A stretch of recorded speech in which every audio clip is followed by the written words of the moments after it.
First, the main points. Ekiti government bans meeting from Ogoga of Ikere and Olukere sides to forestall crisis.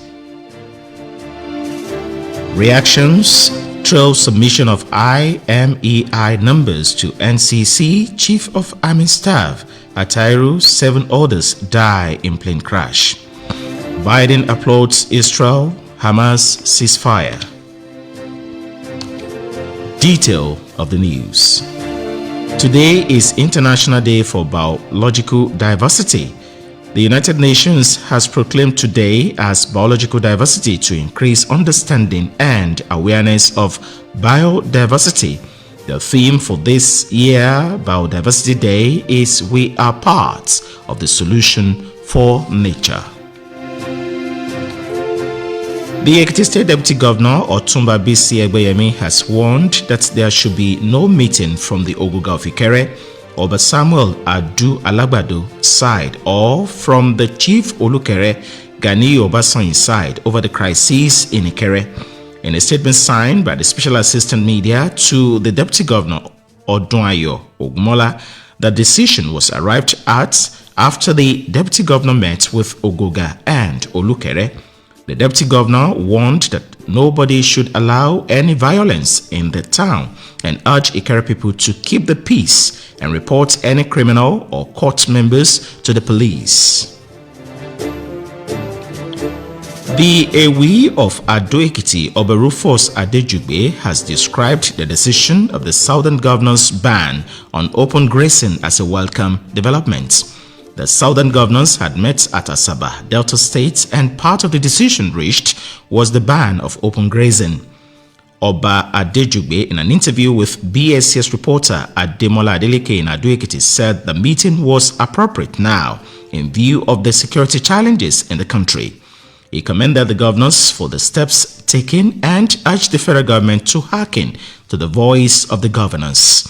The monarch, who said the place of dialogue in any situation cannot be quantified, charged the federal government to embrace dialogue in resolving the security challenges in the country. People had been expecting it to come. It was as if there was nobody who would be there to rescue the common man. But some of the courage and they meant, and with that, you agree with me that attention, at least substantially. Then, so I will appeal to the federal government. They should do everything humanly possible to make sure that they reduce the tension, insecurity tension in the country too much. It's everywhere. An average Nigerian want streets, want to be able to can put his food on the table for him. There's no problem. But when there's the issue of insecurity, that's what is causing a lot of problems around. So the federal government should accede to the yearnings of the people. The Commissioner for Women Affairs in Ekiti State, Alhaja Miriam Ogunlade, has condemned the gender-based violence in the state and likened it to a silent pandemic in form of a disease. She gave the condemnation while featuring on Ekiti FM radio news and current affairs program Spotlight. Olamilekon Babalola, who monitored the program, has details. Alhaja Ogunlade emphasized the need for victims of gender-based violence in the state to speak out, not minding stigmatization so as to curb the ugly trend. She noted that Ekiti State Governor Dr. Kayode Fayemi and his wife Erelu Bisi Fayemi were in the forefront of the fight against violence against women and children. My interaction with some of the people that are working directly with other wives of the governors of other states, they are crediting our mama, the Mother General, Her Excellency Erelu Bisi Fayemi, that she is the role model to other states. And based on this, we can see it in Ekiti State and we are feeling it, that we are so blessed to have her to lead the voice that is calling people to prevent gender-based in our society, to curb the existence of gender-based violence in Ekiti State. She reiterated that the law and awareness on gender-based violence was for both male and female in the society. Alaja Ogunlade noted that Erelu Fayemi, who is the chairperson of the Gender-Based Management Committee, was determined to ensure the eradication of GBV, calling for the support of all as sundry. Her Excellency Erelu Bisi Fayemi is the chairperson of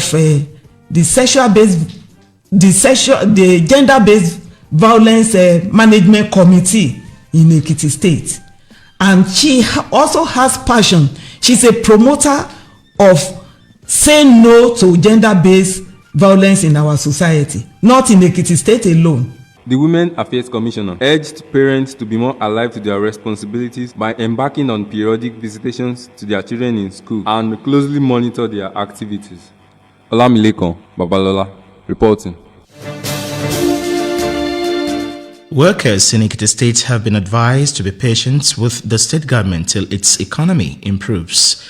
The special advisor to the governor on labor affairs, Chief Oluyemi Eson, made the appeal while featuring on EKTV Yoruba News and Current Affairs program, Ejiri. Also on the program, the leader of business in Ekiti State House of Assembly, Chief Gbenga Aribishogun, said that legislating a bill in cannabis would boost the nation's IGR and improve its economy. Olayemi Oderinu, who monitored the program, has the details. Chief Eson said there was a mutual understanding between the state government and workers, and emphasized that Governor Fayemi would not relent on his promise to workers. He said that the state governor, in a meeting with the workers, had urged them to come up with a solution to financial crisis facing the states. Chief Eson stated that the state government had planned for workers and urged all stakeholders to be more patient with the government. Earlier on the program, the leader of business in the Ekiti State House of Assembly, Chief Gbenga Aribishogun, said that cannabis has the capacity of becoming a source of income in Nigeria, only if it could be appropriately guided with certain law, adding that other countries had been using it to generate more income after buying it in Nigeria. Chief Aribishogun emphasized that the planting of cannabis in the country is a great offense at present, which must not be violated by anyone. He said when the bill is passed at the National Assembly, Ekiti would domesticate it. While speaking on insecurity and kidnapping, the lawmaker said that ransom payment encourages kidnapping in the country and urged citizens to stop. Commending the southern governors on their position on open grazing, the lawmaker advised the Attorney General of the Federation and Minister of Justice, Abubakar Malami, to be more patriotic in his comments. Olayemi Oderinu reporting. The Ekiti State Committee on the Review of the 1999 Constitution of the Federal Republic of Nigeria has invited the general public and organized stakeholders to a one-day public consultation on the review of the Constitution. The forum will collate public opinion on concerns about the said Constitution. Areas of focus will include gender equality for women and girls, the federal structure and power devolution, local government autonomy, as well as Nigerian security architecture and others. The public consultation is slated for Tuesday at Adetiloye Hall, Trade Fair Complex in Ado by 10 in the morning. President Muhammadu Buhari has directed the Nigerian Communications Commission to collect the Phone International Mobile Equipment Identity (IMEI) of citizens within 3 months. Buhari's directive to the NCC was contained in the revised National Identity Policy for SIM card registration. The directive, according to Buhari, must be fully implemented by the end of July 2021. The policy stated that the implementation of a centralized equipment identity register, CEIR, otherwise known as Device Management System (DMS), will serve as repository for keeping records of all registered mobile phones, international mobile equipment identity (IMEI), and owners of such devices. In the same vein, Socio-Economic Rights and Accountability Project has kicked against the directive by the Nigerian Communications Commission that requires Nigerians to submit the international mobile equipment identity of their phones. In a statement, SERAP described it as illegal, adding that it amounts to mass surveillance, which is contrary to the 1999 Constitution. The Human Rights Agency urged President Buhari to direct the Nigerian Communications Commission to immediately withdraw the illegal directive asking Nigerians to submit the international mobile equipment identity of their phones. In the meantime, the Nigerian Communications Commission has said that subscribers do not have to submit their international mobile equipment identity numbers to the agency, as the data will be captured automatically. In a statement by NCC's Director, Public Affairs, Dr. Ikechukwu Adinde, said at no time did the Commission issued a statement regarding the registration of IMEI by subscribers, and it has no plans to do so. Oyo State Government has announced the restriction of movement of persons and goods between 6 a.m. and 5 p.m. today. Secretary to the State Government, Olubamiwo Adeosun, in a statement said this would enable voters in the 33 local governments to participate actively in today's election. Adeosun urged residents to freely participate in the election and remain law-abiding.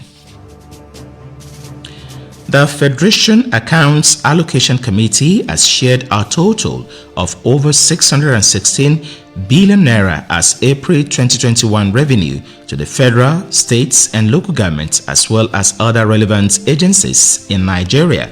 The Office of Accountant General of the Federation announced this in a communique issued by FAC after its monthly meeting for April 2021, held through virtual conferencing.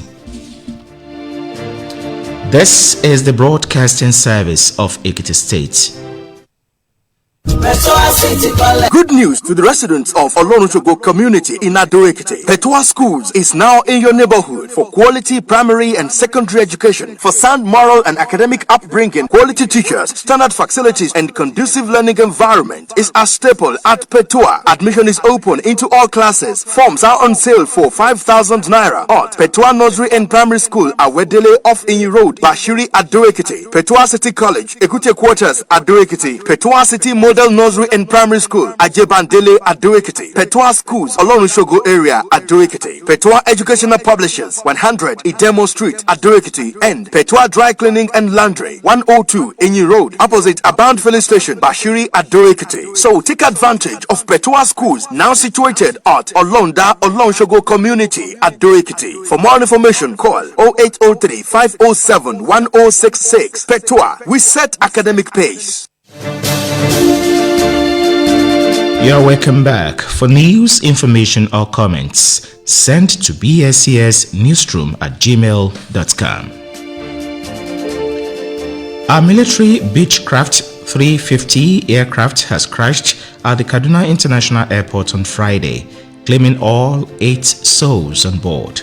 Reports have it that the ill-fated aircraft crashed at the airport's running.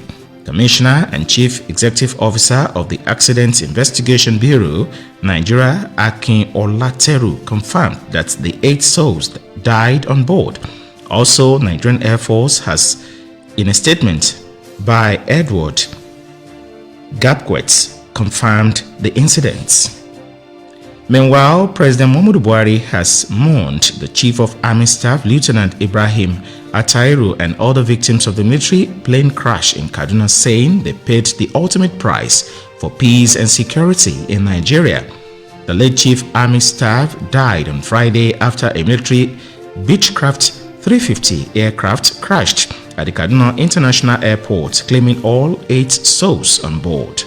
President Buhari, in a statement issued by his spokesman Femi Adesina, said he is saddened over the loss of the army chief and other military officers. He pledged that their death will not be in vain, condoling with their families of the deceased, the military, and Nigerians in general.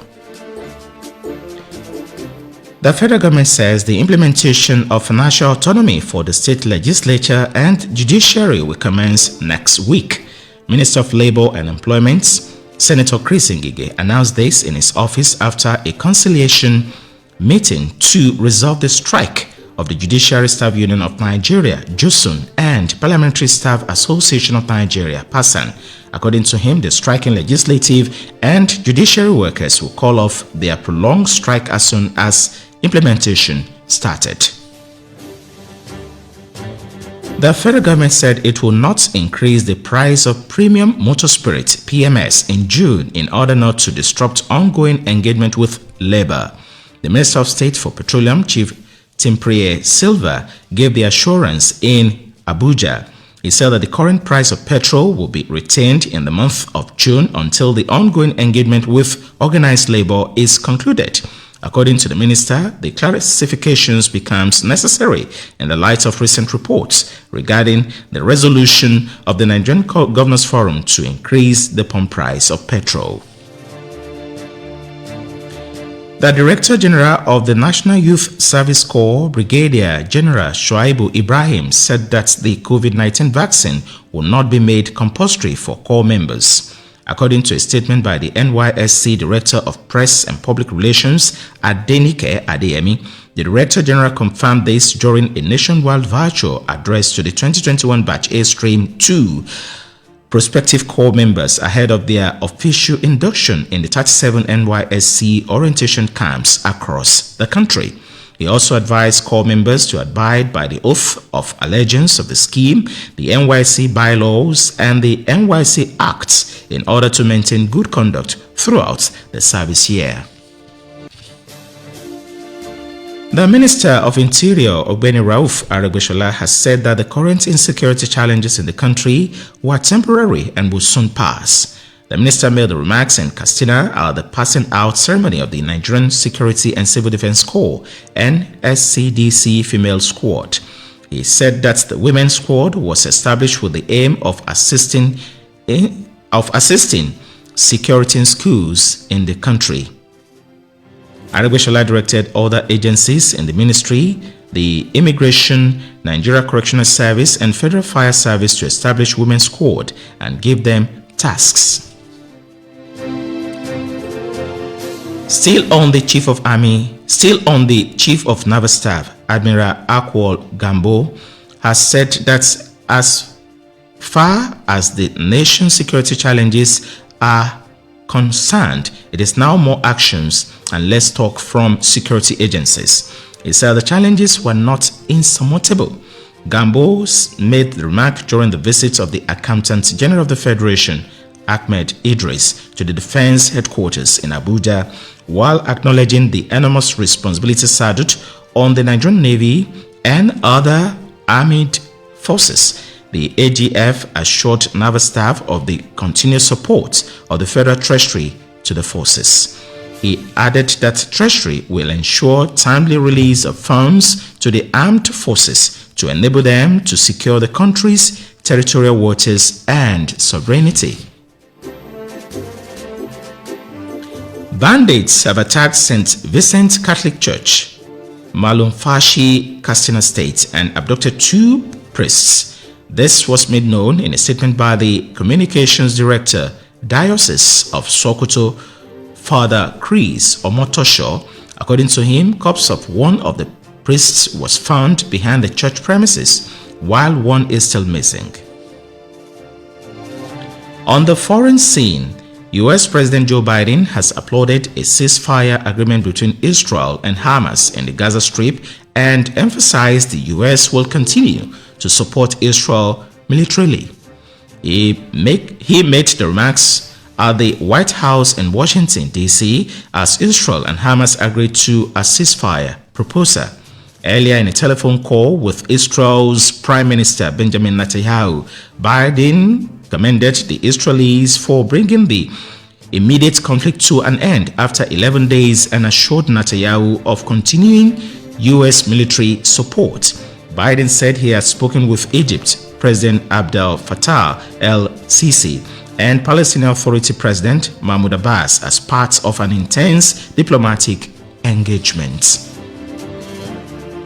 And now on sports.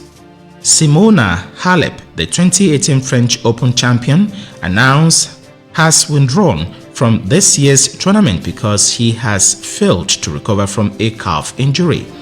Halep sustained the injury in a second-round match at the Rome Open on May 12, and the world number 3 has deemed the recovery time too tight to be fit for the May 30, June 13 Roland Garros.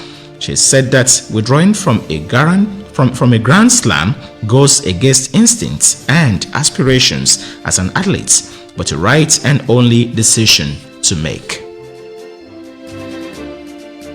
And now to end the Daybreak News, here again are the main points. We told you that the Ekiti State Deputy Governor Otumba Bisi Egbeyemi has warned that there should be no meeting from the Oguga of Ikere or Samuel Adu Alagbado side or from the Chief Olukere Ganiyu Obasanjo side over the crisis in Ikere. You also heard that Nigerians have reacted angrily to the submission of International Mobile Equipment Identity IMEI of citizens to Nigerian Communication Commission NCC within 3 months. Also in the bulletin, the Chief of Army Staff, Lieutenant General Ibrahim Atahiru, and 8 others have died in air crash while on official trip to Kaduna. Lastly, on Daybreak News, we told you that US President Joe Biden has applauded a ceasefire agreement between Israel and Hamas in the Gaza Strip. Before we go, a message for you. Ensure peaceful coexistence and support security agencies to rid the state of crime. That's the Daybreak News as put together by the production team and edited by Shola Olorunlano. I am Oluwasegun Fumi Ogbimi. Thank you so much for listening. Good morning.